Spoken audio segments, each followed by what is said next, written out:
మీ business ఏదైనా మీ ఊర్లో promotion చేయాలంటే అది సుమన్ టీవీతోనే సాధ్యం. ఇప్పుడే సంప్రదించండి.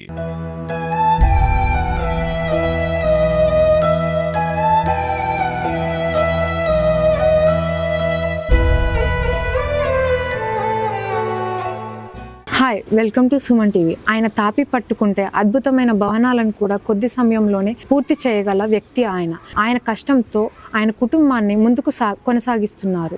ఆ మేస్త్రిని కాలం వెక్కిరించింది.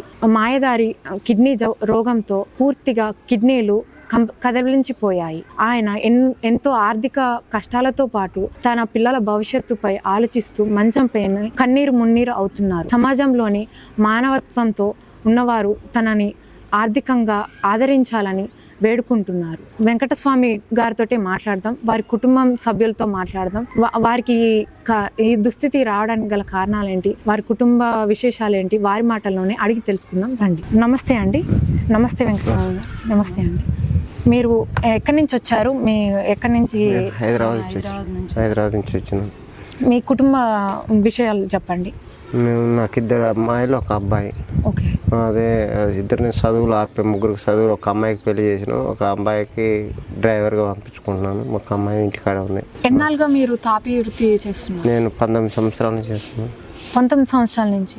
మీ పెళ్ళైనప్పటి నుంచి ఇదే వృత్తిలో ఉంది? ఇదే వృత్తిలో ఉంది. మీకు ఎప్పుడు తెలిసింది మీకు ఈ కిడ్నీ వ్యాధి ఉంది అని? డాక్టర్స్ ఏమన్నారు? 2 సంవత్సరాల నుంచి తెలిసింది. 2 సంవత్సరాల నుంచి. అంతకుముందు అంతా బాగానే ఉన్నారా?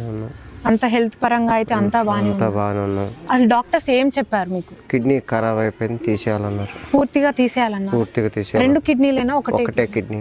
ఓకే. టాబ్లెట్స్ ఏమన్నా వాడితే ఏమన్నా ఉపయోగం ఉంది అన్నారు? లేదు, పూర్తిగా తొలగించాల్సింది అన్నారు. లేకపోతే డయాలిసిస్ పెట్టమన్నారు. కిడ్నీలో స్టోన్స్ ఉంటే ఆ స్టోన్స్ తీసేశారు. ఏమంటే ఈ కిడ్నీ తీసేస్తే మనిషి కోలుకోవడం చాలా కష్టం కాబట్టి కొన్ని రోజులు టైం ఇస్తా అని చెప్పారు. ఆ స్టోన్స్ తీసేశారు. ఎడమ వైపు, కుడివైపు కిడ్నీ ఖరాబ్ అయిపోయింది.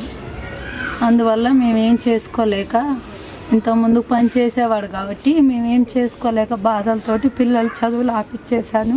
చాలా కష్టంలో ఉన్నాం మేము. దయచేసి మమ్మల్ని వాళ్ళని దాతలుంటే ఆదుకోవాలనుకుంటున్నాం. మీ కుటుంబ నేపథ్యం ఏంటి? మీరేం చేస్తుంటారు? కూలి పని చేస్తాం మేడం. మాకు ఏమీ లేదు, ఇల్లు లేదు, పొలము లేదు, ఏమీ లేదు మేడం. బంధువులు చాలా మంది ఉన్నారు, కాకపోతే మా ఆయనకు బాగలేదు అన్న నుంచి మమ్మల్ని ఎవరు పట్టించుకోవట్లేరు. అది మా పరిస్థితి. మీ పిల్లలు ఏం చదువుకున్నారు? పిల్లలు మా అమ్మాయినేమో 13 చదివించినాం మేడం. 13 చదివించి అమ్మాయి చదువు ఆపేసేసాం. 12 వరకు నర్సింగ్, BS నర్సింగ్ చేయాలనుకుంది ఆ పాప. ఓకే. చదువు ఆపిచ్చేసి పెళ్లి చేసాం పెద్ద అమ్మాయికి కూడా. వాళ్ళ నాన్నకు ఆరోగ్యం బాగాలేదని. పెద్ద అమ్మాయికి ఏ వయసులో చేశారు? 19 సంవత్సరాలలో చేశాను. 19 పడంగానే చేశాను, 1 నెల. ఇప్పుడు మీ చిన్న అమ్మాయికి కూడా? చిన్న అమ్మాయి ఉంది. ఈ అమ్మాయిని కూడా చదువు మానిపించేసి పొలం పనులకు దానికి దీనికి తోలుతా మేడం. మా అబ్బాయి కూడా వేరే దగ్గర హైదరాబాద్లో ఆటో నడుపుకుంటూ బతుకుతున్నాం. మా ఆయన ఏం పని చేయలేడు. వెంకటస్వామి గారికి ఇలా కిడ్నీ ఖరాబ్ అవడం వల్లనే మీ పాపని చదువు మానిపించారా? ఎక్కువ ఈ వెయిట్ పనులు చేయడం వల్లనే ఎఫెక్ట్ అయింది అంటారు డాక్టర్లు. అది మేడం జరిగింది. ఇంటి మనిషి మూలకు పడ్డాడనే కారణంతో మీరు మీ పాప చదువు మానిపించారు? పిల్లలు చదువు తండ్రి కష్టపడితేనేగా మేడం వచ్చేది. ఆయననే చేసేవాడు అడ్డం పడ్డప్పుడు నేను ఎక్కడ చదివిస్తే ఆడ మనిషిని. అందు కాబట్టి పిల్లల చదువులు ఆపిచ్చేసాను. పిల్లల భవిష్యత్తు ఖరాబ్ చేసి మేము ఇలా మాకు చూసే వాళ్ళు ఎవరు లేరు కాబట్టి మేమే చూసుకుంటున్నాం ఆయనని. మీ అబ్బాయి ఏం చేస్తుంటాడు? మా అబ్బాయి ట్రాలీ నడుపుతాడు మేడం. అలాంటి ట్రాలీ నడుపుతాడు. చదువుకుండా ఆయన చదువు కూడా ఐడి చేసిండు మేడం. ఐటీ. అది కూడా ఆఫ్ చేసేసాను. ఆర్థికంగా మీకు సహాయం చేస్తాడా? కొంచెం వాళ్ళ నాన్న మెడిసిన్స్ వరకు మట్టుకు సంపాదించగా ఎంత వస్తుంది మేడం? రోజు 400 ఏమొస్తుంది ఈ రోజులలో? మీ కుటుంబ ఉపాధి దాన్ని మేము రోజు కూడా దొరకదుగా మేడం. పల్లెటూరు కదా, రోజు పని దొరకదు మాకు. ఒక రోజు ఉంటే 4 రోజులు ఇంట్లో ఉండాలి. ఉన్న రోజే తింటాము, లేని రోజు ఉపవాసం ఉండాలి, అంతే మేడం. ఆర్థికంగా పొలం కానీ ఏమన్నా ఉందా? ఏమీ లేదు మేడం. మా అత్త మామకు లేదు, మాకు లేదు. ఇల్లు ఏమన్నా ఉందా? ఇల్లు కూడా లేదు మేడం మాకు. ప్రస్తుతం మీరు కిరాయి ఇంట్లో ఉంటున్నారు? కిరాయి ఇంట్లో ఉన్నాము. ఆ కిరాయి వాళ్ళు కూడా ఇప్పుడు మేము కిరాయి కట్టలేమన్న పరిస్థితిలో వచ్చి డబుల్ బెడ్రూమ్లో ఉంటున్నాం మేడం. మీ పాపకు చదువు కూడా మానిపించేశారు? మానిపించేశాను మేడం, చదువు మానిపించేశాను. అమ్మాయికి కూడా ఇప్పుడు ఎట్లా పెళ్లి చేయాలన్నా కూడా ఏం పెట్టి చేస్తామన్న ఆలోచనతో ఇంకెక్కువ వాళ్ళ నాన్న నశించిపోతుంది. ఇప్పుడు మరి మీ కుటుంబాన్ని ఎలా నడిపిస్తున్నారు? నేనే నడిపిస్తున్నా. ఎలాగంటే ఇక ఉన్న రోజు అదే కంట్రోల్ బియ్యము అవి ఇవో తెచ్చుకొని తినాలి, బతకాలి. చిన్నప్పటి నుంచి కూడా మీరు నేను చిన్నప్పటి నుంచి కూడా మా నాన్న లేడు మేడం, నేను కష్టపడే బతికినా. మాకు అప్పుడు కూడా మేము 5 అక్కయ్యల, 2 తమ్ముళ్ళు. మేము చిన్నప్పటి నుంచి కూడా కష్టపడే బతికినాం మేడం. ఉండి ఏం బతకలేదు. నా పిల్లలన్నా ఒక పొజిషన్లో బతకాలి, నాకు చదువు, నాకు ఆస్తి లేకున్నా ఏం లేదు, నా పిల్లలు చదివి వాళ్ళ లైఫ్ మంచిగా ఉండాలని కోరుకున్నా. కానీ దేవుడు మమ్మల్ని మధ్యలోనే ఖరాబ్ చేసేసాడు. అందువల్ల దయచేసి ఎవరన్నా దాతలు ఉంటే మాకు ఏమన్నా సాయం చేయాలని కోరుతున్నాం. మేము ఒకరికి సహాయపడేటోళ్ళం. మేము కూడా ఒకప్పుడు కష్టాలు ఎవరన్నా ఉన్నారంటే అట్లే ఏదన్నా దెబ్బలు తాకినా ఒక 10, 5 అంటే మేము ఇచ్చేవాళ్ళం. ఇప్పుడు మాకు ఆ స్తోమత కూడా లేకుండా పోయింది. అవునండి. ఎవరైనా ఇల్లు లేదన్నా కూడా కొంచెం తక్కువ రేటుకు చేసి మనం కూడా చేసేటోళ్ళం, తక్కువ రేట్లో చేసేవాళ్ళం. నిరుపేదలకు సాయం చేసేవారు.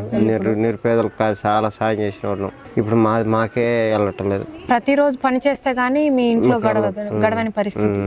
అది మా పరిస్థితి. అందువల్ల టీవీ 9 వాళ్ళకి కొంచెం నమస్కరించి మాకు ఏదైనా సాయం చేయండి మీ వల్ల. మీ అబ్బాయి మీకు సపోర్ట్ చేస్తుంటారా ఆర్థికంగా? ఏమొస్తాయి 400 ఏమొస్తాయి సార్ మేడం? 400 రోజుకు 400 ఏమో రోజు 1000 చూసేటోడికి 400 చూస్తే ఏం సార్? ఇల్లు కూడా లేదంటారు. ఇల్లు కూడా లేదు, పొలం కూడా ఎటువంటి ఆర్థికంగా రెక్కాడితేనే డొక్కాడే పరిస్థితి. చూసారు కదండి వెంకటస్వామి గారి దీన పరిస్థితి. తను ఎంతో కష్టాల్లో ఉండి తన కుటుంబాన్ని పోషించుకుంటున్నాడు. సమాజంలో మానవతా దృక్పథంతో మనం అందరం వెంకటస్వామి గారిని కొంచెం ఆర్థికంగా సహాయం చేద్దాం. ఆయనకు వచ్చినటువంటి పరిస్థితి ఇంకెవరికి రాకూడదని మనం కోరుకుంటున్నాం. వెంకటస్వామి గారిని ఆర్థికంగా ఆదుకోవాలని మన సుమన్ టీవీ తరపున అందరికీ విజ్ఞప్తి చేసుకుంటున్నాం. ఆయనని ప్రతి ఒక్కరూ ఆయన పరిస్థితిని అర్థం చేసుకొని రెక్కాడితే కానీ డొక్కాడని పరిస్థితి అని మనకు చెప్తున్నట్టు మనకు తెలుస్తోంది. ఆయనని ఆదుకోవాలని ప్రతి ఒక్కరూ తలా చేసి ఆయనకి సహాయం చేయాలని సుమన్ టీవీ తరపున కోరుకుంటున్నాం.